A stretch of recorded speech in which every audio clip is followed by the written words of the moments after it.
Branden here. Time for more Branden's boy problems. So for the first time ever, I found myself in a love triangle, though I guess I feel like I've probably been in some in the past, but they weren't really as significant as this one where I really felt like I was actually torn between like two different guys. So I had a work trip in Chicago last month, and before I got there, like it was a 2 week work trip. It overlaps Valentine's Day, so I was like talking to this guy I met when I was in London 2 years ago, and we stayed in touch.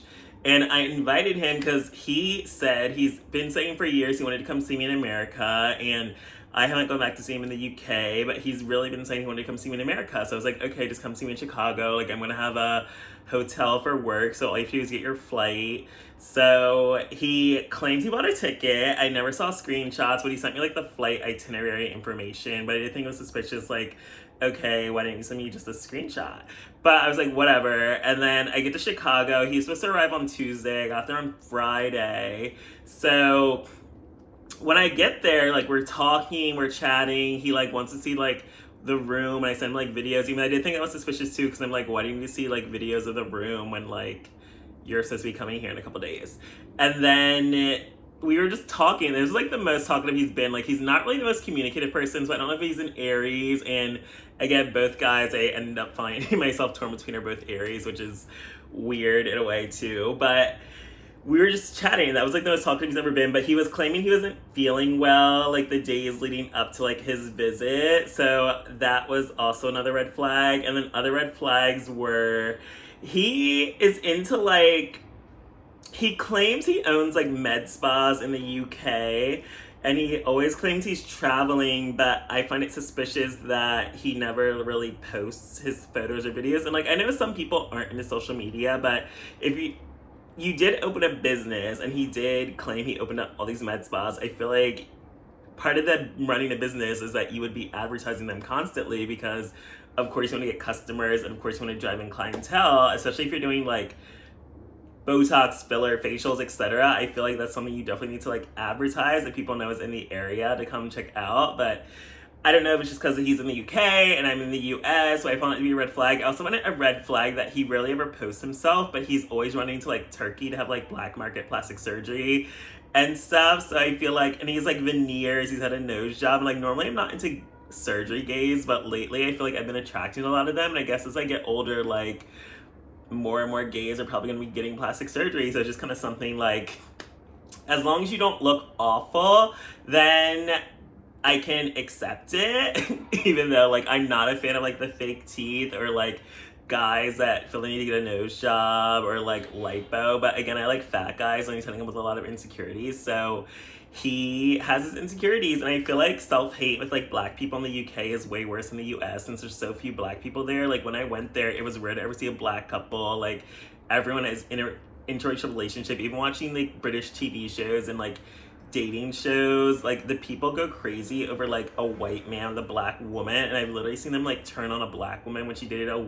black man, and she picked a black man over a white man. They literally voted her off the show, and it was like black women bashing her. So there's just a lot of self-hate in the UK. So I kind of just was like, okay, he has a lot of self-esteem issues. It's just part of being black and British. But he did give me permission the day I got there to hook up with other guys, because he said that when he gets there on Tuesday, we're going to basically be a couple. So enjoy my last few days of being single. And honestly, I've always been the type that's like, I'm single till I'm in a relationship. So I'm not going to cut myself off from other guys. So I did feel guilty, but he did give me permission. And that's where the other guy comes in. So before I got to Chicago, I was on Facebook dating, just like swiping through guys. And like, it was really fun at first on Facebook dating, but then I feel like as time's gone by, like it's not as enjoyable, and it keeps sending me guys like super far away. So it isn't really that useful with actually meeting people. But I saw this guy that I thought was gorgeous. Like he is literally exactly my type, like big, beefy, brawny, butch bearded. He has like a big like offensive lineman, rugby player physique. He works out. I was like immediately, like I've never been this like immediately obsessed with the guy after coming across his profile. So like I definitely swiped right, and then like I was so like obsessed that I literally looked up like who our mutual friends are on Facebook so I could go find his profile. And like I was like immediately in love with him, and then eventually he did respond to me, and I was like so excited because this guy's like, I've just not been like this much I need this man immediately. Like, after I see a guy online, I'm like, no, I want him. This is the man of my dreams. Like, I want him.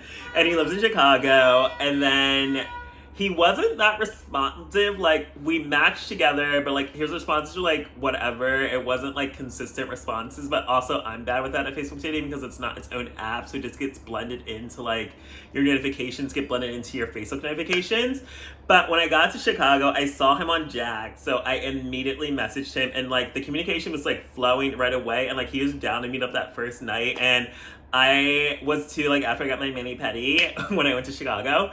And then I invited him over to my hotel. Like, he's still hot in person, and he was definitely more, I guess, feminine than I expected, but he's just, like, definitely, like, a butch queen. But, like, honestly, I like that more. Like, I like a man that's a mix of masc and femme, and I feel like it just blends together better. It just, like, we connect better. We have more in common, and I think it's sexy, like, this big, buff, burly man, but he's also, like, a gay boy. Like, I'm so over the whole DL masculine only shit. Like, I am fine. I want an openly gay man that's comfortable with himself, especially like as long as you're more masculine than me in a top. Like, I don't care if you're have feminine qualities. So we hit it off immediately. Like, we hook up, and the sex is great, but I feel like he definitely was more used to like the whole like meaningless, emotionless sex, and I was more into like passion. So I kind of was like making him like be more passionate, but like he was down for it, and it was like an immediate connection where like we could like make each other laugh like in the middle of sex, and it just kind of felt like immediately comfortable. And I feel like that is really how you like hook a guy. It's not even about being like great at sex, but if you can make him feel comfortable where it's not like you have to impress me or you have to do your best job ever, it's just kind of like if we can just laugh and have fun in the moment, then it's gonna be an amazing time. And we hit it off that first night, and then this next day, like, we were still talking, and I thought about him all day, and I invited him over. He spent the night, and we kind of were like inseparable, but I was like making it clear, like, I do have this other guy coming on Tuesday. This was like happening before I met you, and I kept jokingly calling the new guy from Chicago like my side dude or my side piece, side nigga, etc. And then he like was kind of getting offended at that, but he was like purposely leaving hickeys all over me so that when London would come, he was gonna see them. And I was like, oh my god, but like I did like stop him, but also he was like bigger than me, but he was kept leaving hickeys, so it's like he wanted us to get caught, and I kind of felt like he was getting jealous in a way that he didn't like being referred to as like the side piece or like the second choice.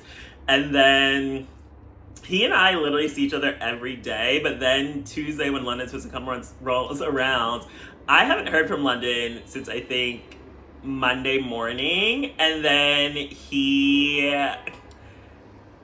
basically ghosts me. Like, London doesn't show up, but then again, I'm already covered in hickeys from my Chicago guy, and I feel like I kind of like the Chicago guy more, but it's just that I felt guilty because I had these plans with London, and I kind of felt like if London did show up, it would have been awkward. Even though London did have a rule, like, he said I was free to hook up with other guys, but he said don't hook up with anyone else in the hotel room because he was going to come sleep there. But then I did hook up with Chicago guy in the hotel room because I like to host, and Chicago guy lives like way outside the city or something. And so I did break that rule, but I definitely was really into the Chicago guy because he was like exactly my type. The chemistry was there, the vibes were there, we were talking all day every day, the passion, the chemistry, like he was literally my perfect man. And then it's like I already committed to like spending time with this other guy, so like luckily London flaked on me, and then he didn't respond until like 2 days later. But I called him on the day he was supposed to arrive. He doesn't respond, he doesn't pick up the phone. And then he literally posts, like, right after I call him and he doesn't answer, a close friends thing on Instagram claiming that he's in the hospital and he hopes he can make it to the States by Friday. And, like, this is such bullshit to me because it's like, first of all, if you're in the hospital, why didn't you tell me? He told me he was going to the doctor the last time I heard from him on Monday. He was supposed to arrive Tuesday afternoon, but I never hear from him since. I repeatedly reached out to him, like, how'd it go with the doctor? What's going on? No response.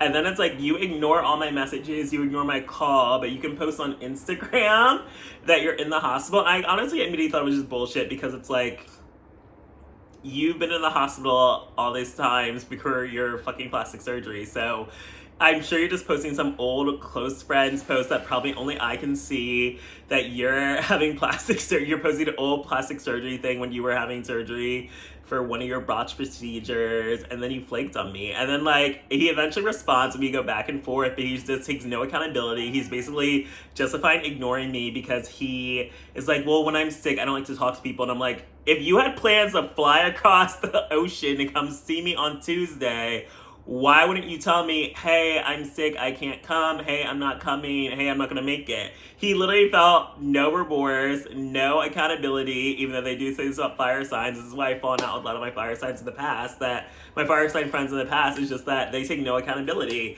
And I cannot stand that. Like, we are too old that you cannot take accountability for your actions. Like, if you're not gonna come, tell me. Like, it's not that hard to just say, hey, I'm not gonna make it. Even though I honestly was relieved he didn't come because I was already covered in hickeys by Chicago guy. I had already caught feelings for Chicago guy, and I already felt like if I was with London every day and wasn't gonna see Chicago guy anymore, then I probably would have been disappointed and sad and just thinking about him. So it did work out where, like, okay, London got blocked because he just took no accountability. He was no remorseful, even though he did kind of slut shame me about having another guy in the bed. But it's like, you weren't even coming. You never even showed me like proof that you really were coming, and this is just adds up to he's just shady and a liar and doesn't ever post any receipts, and I just don't believe anything he has to say. Like, I don't believe he owns all these businesses. He told me he just bought a house. He showed me a picture of it, but it wasn't like him in the house. So I just really feel like this man is a pathological liar. And when I first met him, he worked at like a leasing office agent. So then to go from like 2 years later, you apparently own a bunch of like med spas and now you're like rich and blah blah blah. Like, it just was not adding up. And he's like younger than me. He's like 5.5 years younger than me, which is younger than I normally would go for, but he just was not it. Like, and it's just disappointing because like, I did really like him. Like, if I went back to London, like, I would have wanted to like see him again. But now knowing that he's a complete fraud, liar, waste of time, takes no accountability, it's just like good riddance. We weren't meant to be. And then I did feel like, okay, like I can be with Chicago. But then Chicago guy was upset because he felt like he was second choice. So then he kept feeling like I was just using him to fill the void because London wasn't coming. But then I made it clear, like, London was never that serious. Like, we were never talking on the phone all day, every day. We were never like that in communication since he was so flaky. And so I did basically try to convince Chicago, like, you're not just a rebound. I'm not just using you. Like, I do really like you. Like, I've never been this super into a guy in years. But Chicago also made it clear, like, he wasn't ready for a relationship from the beginning, which honestly I am. I do want a boyfriend again, but we are long distance. But Chicago has been saying, like, he's not sure if he wants to stay in Chicago or if he wants to move to Dallas. And I'm like, I'll move to Chicago. I'll move to Dallas. Like, I'm like that crazy. Like, New York's okay. I don't love it here. Like, it was fun. I always just said I wanted to live here for a year and experience it. That year is almost up. Like, New York has been awful for my dating life. It's not that great for my sex life. It just doesn't really have, like, what I'm looking for in terms of guys here. So it's not really somewhere that I'm like, I need to be here forever. Granted, I do love it as a city. So I do feel like it's a great city for me in terms of, like, I don't have to drive. It's so accessible. It has free weed, like, lots of gay stuff. It's close to my home state, town, etc., close to my family. So, like, it does have its pros, and I do like the work opportunities I've gotten here in New York City. I would never get anywhere else, but I would literally move for a relationship as long as it's, like, a major city. But clearly, Chicago guy and I were different paths, but we did make things work for a while. But that will be the subject of my next video. But yeah, I definitely was torn between these two guys. They're both Aries, and like, clearly they both were like jealous. And like, my horoscope says Scorpio and Aries are not going to work. It's just a power struggle. Like, Aries likes to be dominant and control. I like to be dominant and control as a Scorpio. So it was just bound to clash anyway. But I did really like my Chicago guy. Like, I did feel like he was the right choice. And it did work out. Even though I was starting to like convince myself, like, should I move to London? Like, I mean, America's kind of going downhill with like Trump and the conservatives in charge, and like, I don't know what's gonna happen with gay rights here, or even just being black and gay in America. So I was like, maybe I do need to move to the UK. So it would be nice to have a boyfriend abroad so I could just find an escape, because again, America, it's kind of scary times right now. But I like American men better than foreign men, and I mean, British botched Brit basically prove they're liars over there, just like they're liars over here. So it's not really like that much of a better selection. There's also just less of a selection since I do like big, beefy black guys, and that's really rare to find in the UK. He literally was like the only one I met when I was there. But Chicago won in the end, and I definitely feel like I ended up with the right guy that I wanted to be with. And he definitely was the better choice and fit for me. And we just spent like every day I was in Chicago together, or most of the days I was there. And then when he'd sleep over, so it's like I saw him most days. Like we went on dates, we'd have sleepovers. I was introducing him to my favorite show, like the ratchet black gay reality shows I watch on YouTube. Like we were just chill and vibe. Like it really was basically like we are dating, since we are talking all day, every day, seeing each other most days, going on dates, or we'd even do like cute little hotel room dates where like one of us brings the food, other brings the alcohol. Like it was just cute and a vibe. That's literally just what I wanted, that coupley romantic relationship feeling. And I found that with the guy I met in Chicago. So thanks for joining me in this episode of Branden's Boy Problems.